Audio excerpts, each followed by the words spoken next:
Bonjour! Alors, aujourd'hui, les hommes, faites bien attention à ce que je vais vous dire, à ce que je vais vous lire surtout. Ces 10 phrases courantes de papa peuvent en réalité être assimilées à de la maltraitance. Bonjour le gaslighting. Écoutez, on va lire ensemble, j'ai survolé, voilà, on va lire ça ensemble et puis s'il y a des papas parmi vous, vous me direz ce que vous en pensez. Alors bonjour le gaslighting, alors moi j'oublie tout le temps la définition, du coup j'ai préparé.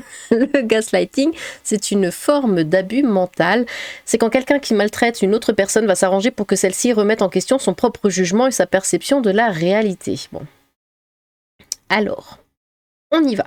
Il est important de réfléchir avant de dire certaines phrases à son enfant. En effet, certaines personnes peuvent avoir un impact sur la santé mentale de votre enfant. Voici lesquelles. Je crois que...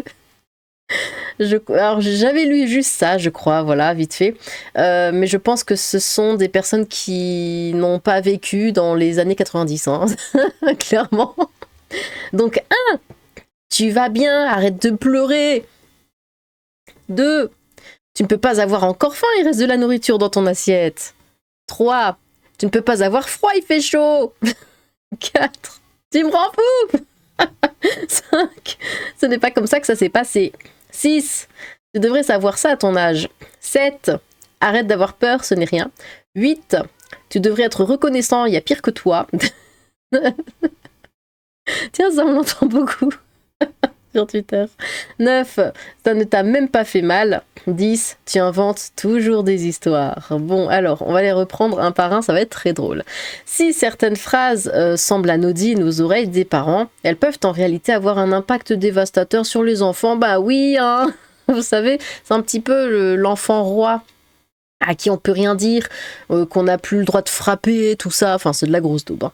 Bien souvent, toi tu te tais, bien souvent ces expressions sont prononcées sous le coup de l'émotion. Quoi ? Tu vas bien, arrête de pleurer. Ou de l'émotion ? Bon. Par réflexe ou même parce qu'elles ont été entendues durant l'enfance. Pourtant, ces paroles qui minimisent ou nient les ressentis des plus jeunes relèvent d'un phénomène bien connu, le gaslighting. Oui, parce qu'il faut que nos enfants soient faibles. Pour évidemment être au niveau des adultes faibles, qu'il y a de plus en plus actuellement. En niant la réalité de leurs émotions et en les faisant douter de leur propre perception, ces phrases peuvent semer la confusion dans l'esprit des enfants, affectant durablement leur estime de soi. Pour aider à y voir plus clair, voici 10 phrases courantes que de nombreux papas et parents en général prononcent sans se rendre compte de leur impact.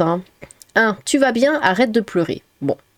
Dire à un enfant qu'il va bien alors qu'il est visiblement bouleversé revient à nier son émotion.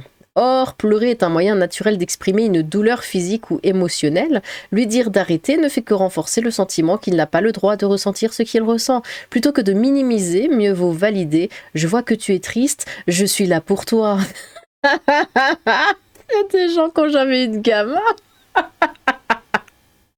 Un gamin, ça pleure pour n'importe quoi. Ça pleure pour attirer l'attention, ça pleure parce qu'il se fait chier, ça pleure parce qu'il est fatigué. Non, on va pas lui dire je vois que tu es triste, je suis là pour toi. Oh Seigneur Dieu. Et vous savez, ça va être pas mal d'anecdotes je pense, cette vidéo. Mais moi quand j'étais petite j'avais un problème. J'en ai toujours, vous me direz, mais quand j'étais petite j'avais un problème en particulier. C'est que je n'avais pas de larmes. Voilà, je pleurais sans larmes en fait, et ça, il n'y avait pas de larmes, c'est tout, mais je sais pas pourquoi, mais j'avais jamais de larmes en fait, et quand je pleurais, même vraiment du fond du cœur, tout ça, et ben personne me prenait au sérieux, et tout le monde disait que je faisais du cinéma. Du coup, quand je me faisais mal et que je pleurais, comme il n'y avait pas de larmes, on me disait « Oh, c'est bon, arrête ton cinéma !» Mais genre toujours en fait. Et la première fois, et je vous jure que c'est vrai, la première fois que j'ai eu des larmes qui ont coulé, écoutez, c'était quand ?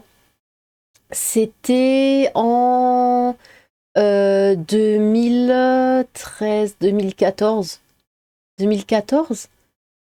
Peut-être 2012, 2013, c'était vers là. C'est la première fois de ma vie qu'il y a eu des larmes qui ont coulé. C'est quand même incroyable, mais je sais pas pourquoi. Enfin bon, bref. Du coup, personne ne me prenait au sérieux, donc des gens peuvent dire que j'ai jamais pleuré pour de vrai de ma vie, en fait. Bon. Alors, 2. Tu ne peux pas avoir encore faim, il reste de la nourriture dans ton assiette. Imposer à un enfant de finir son assiette alors qu'il dit ne plus avoir faim Tu peux pas avoir encore faim, il reste... Attendez, ça va pas. Tu ne peux pas avoir encore faim, il reste de la nourriture dans ton assiette. C'est-à-dire que l'enfant, il dit qu'il a faim alors qu'il a encore de la bouffe. Et là, ils disent imposer à un enfant de finir son assiette alors qu'il dit ne plus avoir faim. Mais non, ça va pas. C'est l'inverse. C'est l'amener à ignorer ses propres signaux de satiété. À long terme, cela peut nuire à son rapport à la nourriture. Écouter son corps est essentiel. Pourquoi ne pas proposer de garder son repas pour plus tard? Tu ne peux pas avoir encore faim. Bah non, on est d'accord que là c'est comme si le gamin il dit j'ai encore faim alors qu'il a de la bouffe devant lui. Ils sont nuls. Putain, au féminin, faites un effort, merde. Bon, alors le truc de finir son assiette, évidemment, je pense qu'on l'a tous vécu. Moi, je suis pas difficile niveau bouffe. Par contre, je déteste les abats. Et chez moi, ma mère, quelquefois, trop, elle faisait des rognons. Et quand elle faisait des rognons, je savais pertinemment que j'allais être punie, me faire engueuler et être punie, voilà.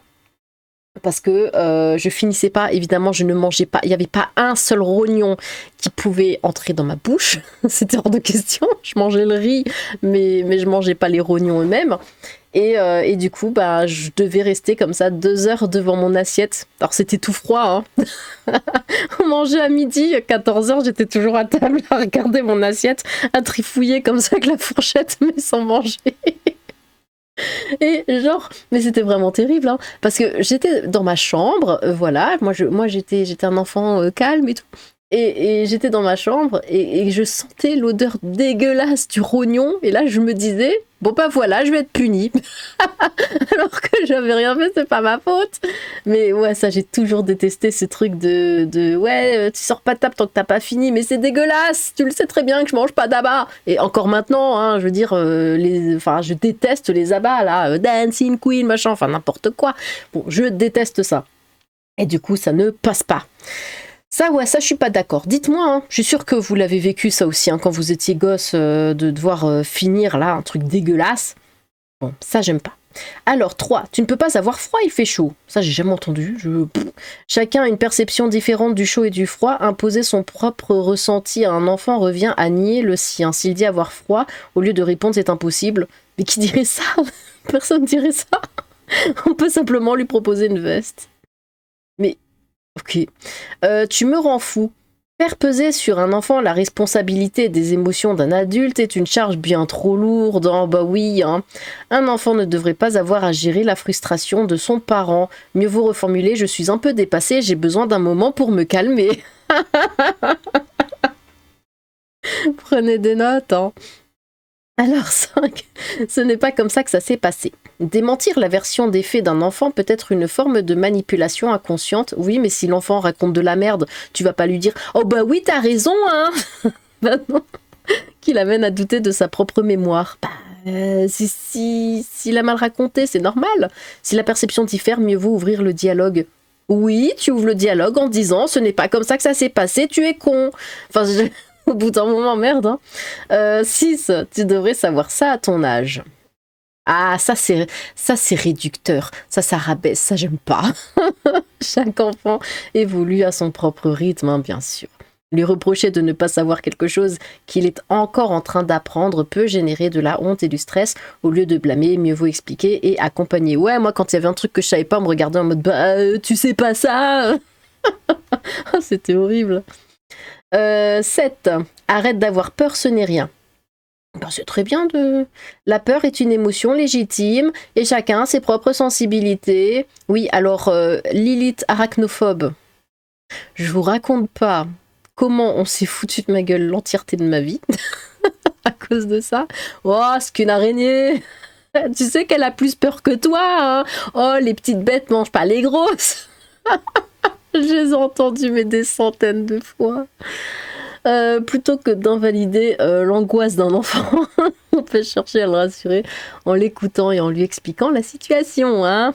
Bon, alors 8, tu devrais être reconnaissant, il y a pire que toi. Mais ça, attendez, parce que petite parenthèse, là c'est vraiment les papas, hein, c'est basé sur les papas. Mais moi, tout ce que j'ai entendu ça, c'était des mamans, parce que les papas, ils en avaient juste rien à foutre. Mais Ah bah, papa des années 90. Hein.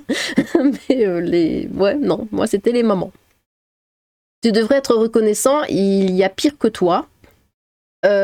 Comparer la souffrance, c'est quand même bizarre de dire cette phrase. Comparer la souffrance d'un enfant à celle des autres ne l'aide pas à aller mieux. Hein. Oui, certaines personnes vivent des situations plus difficiles, mais cela ne rend pas ses émotions moins valides, hein, n'est-ce pas les gauchistes? Mieux vaut reconnaître sa douleur et chercher des solutions avec lui. 9. Ça ne t'a même pas fait mal. Qu'il s'agisse d'une blessure physique ou émotionnelle, dire à un enfant qu'il n'a pas mal alors qu'il exprime une douleur revient à nier sa réalité. Mieux vaut lui demander comment il se sent et le réconforter. Mais qui dit ça? Qui fait ça? C'est bizarre quand même. Mais il fréquente des gens bizarres, hein, au féminin, là. Tu inventes toujours des histoires. Accuser un enfant d'exagérer ou d'inventer des choses lorsqu'il partage un souvenir ou une émotion peut gravement nuire à sa confiance en lui. Si on perçoit... Non, mais les enfants mentent, hein.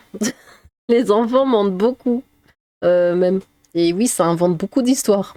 Si on perçoit les choses différemment, mieux vaut l'écouter et échanger avec bienveillance. Ces expressions, bien qu'apparemment anodines, hein, peuvent semer un doute profond chez les enfants sur leur propre perception du monde et de leurs émotions. Le message sous-jacent est qu'ils ne peuvent pas faire confiance à leurs ressentis, ce qui peut les amener à s'éloigner de leurs propres besoins et à rechercher constamment une validation extérieure. Bonne nouvelle, il est possible d'adopter une communication plus bienveillante en reformulant ces phrases.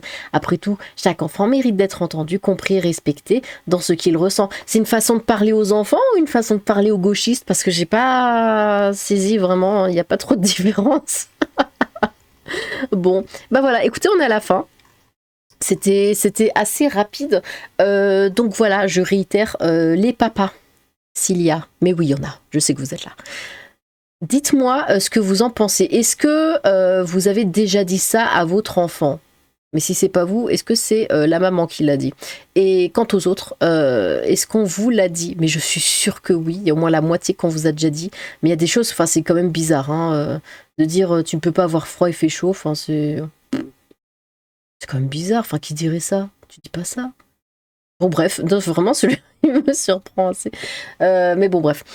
Du coup oui, je suis sûre que vous avez subi au moins la moitié de ça. Donc dites-moi comment vous l'avez vécu, comment vous le vivez encore actuellement. Moi je suis encore extrêmement traumatisée. Hein, n'est-ce pas maman? Elle écoute mes vidéos. Hein, n'est-ce pas maman? Bon, très bien. N'hésitez pas à vous exprimer dans les commentaires. J'ai hâte de vous lire. Sur ce, tchou!